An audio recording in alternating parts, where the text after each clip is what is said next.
Hey everybody, I'm Christopher Green. You're watching AMTV, Alternative Media Television. It is, of course, Monday, October 24th, 2016. It's amazing we're already approaching the holidays.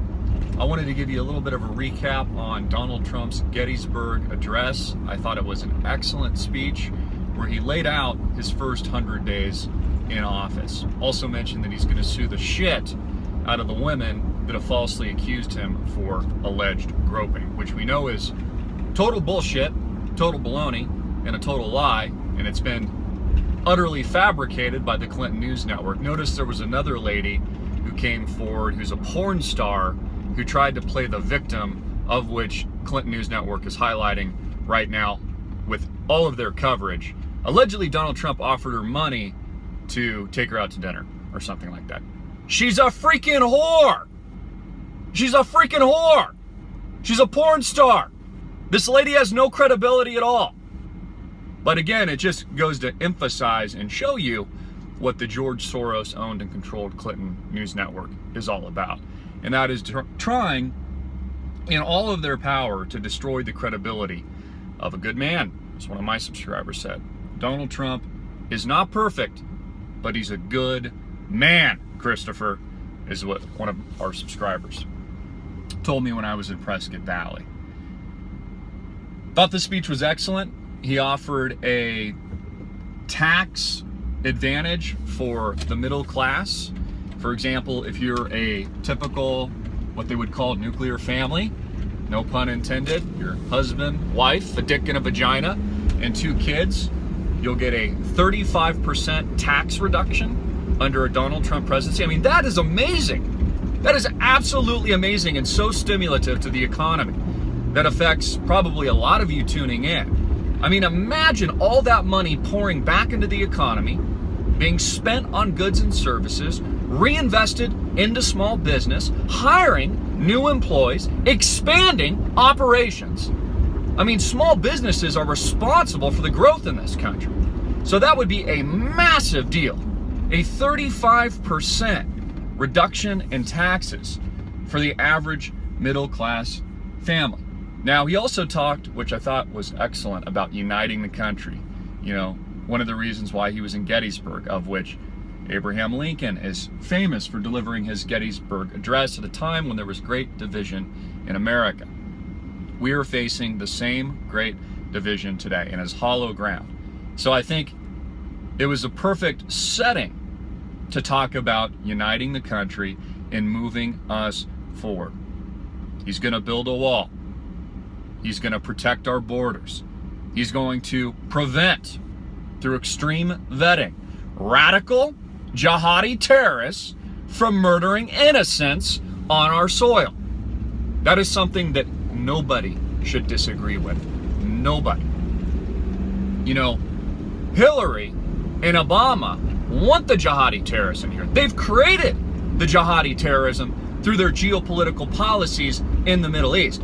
That, Hillary, is irrefutable. So maybe it just makes me a deplorable to think that way, but it's the actual gosh darn truth. He's going to secure our borders. He's going to lower taxes for multinational corporations that are holding trillions of dollars of funds overseas right now. Companies like Apple Computers, for example, that are holding all that money overseas because they can't bring it back home and reinvest it into our infrastructure. Another area that Donald Trump is going to be focusing on, reinvesting into a crumbling and investing into a crumbling infrastructure here in the United States and creating jobs, putting people back to work.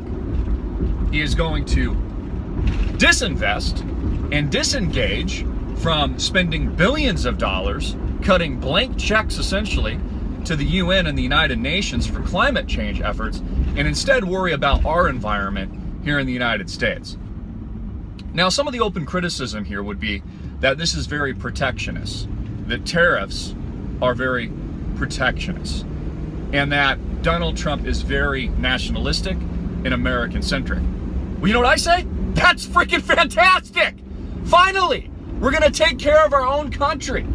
He's going to take care of our veterans, make sure they have access to health care. We have many, many veterans that are dying and committing suicide because they simply do not, think about that for a minute, are killing themselves because they do not have proper medical care. They're waiting in line. They don't have access. I mean, is that a way to treat our veterans, the brave men and women that are fighting for us overseas? Hell no. So he's going to improve health care. He's going to repeal the tragedy that makes up Obamacare, that has only raised our expenses and given us less proper care. You know, you've seen that, I'm sure, in your own lives, where your health care coverage has worsened, yet you're paying double, if not triple, what you were paying before. I'm paying triple, by the way, triple what I did before, and I have less coverage than I did before. I mean, it's an absolute freaking joke. You know, one thing that they did not talk about at the debates was the economy, getting this country back on track, firing the money printing whore at the Federal Reserve that is Janet Slut Yellen, getting rid of her, hopefully starting to normalize interest rates in the not too distant future, which is something that they need to do, or we are going to have runaway inflation in this country, which is something I talked about with Craig Smith of Swiss America last week, of which I'll be posting the video sometime this week, where we're talking about the effects of this very stimulative money printing manipulation at the Federal Reserve, which results in runaway inflation. In fact, he showed us $100 trillion, I think it was, Zimbabwe bill, just to give us perspective on what can happen here in the good old United States of America.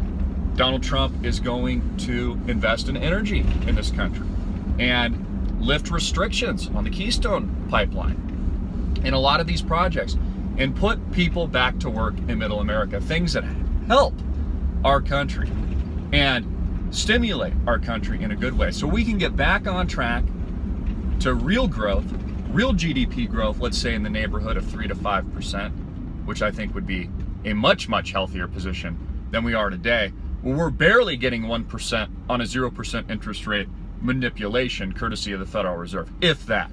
It's really 0% growth in this country. And all they've done is bailed out the rich, bailed out the too big to fail, and stimulated the markets that only simply benefit the rich, and created new bubbles and a new catastrophe that's going to unload on all of our laps in the not too distant future. I'll be in studio in a few minutes. I will, of course, will be reporting on all this and a lot more. Thank you for your tremendous support and supporting us directly on demand. Click the link below, start your free 14-day trial, get more videos like these and a ton more completely commercial, ad-free, and uncut. Peace. Hard-hitting and in your face. I'm Christopher Green.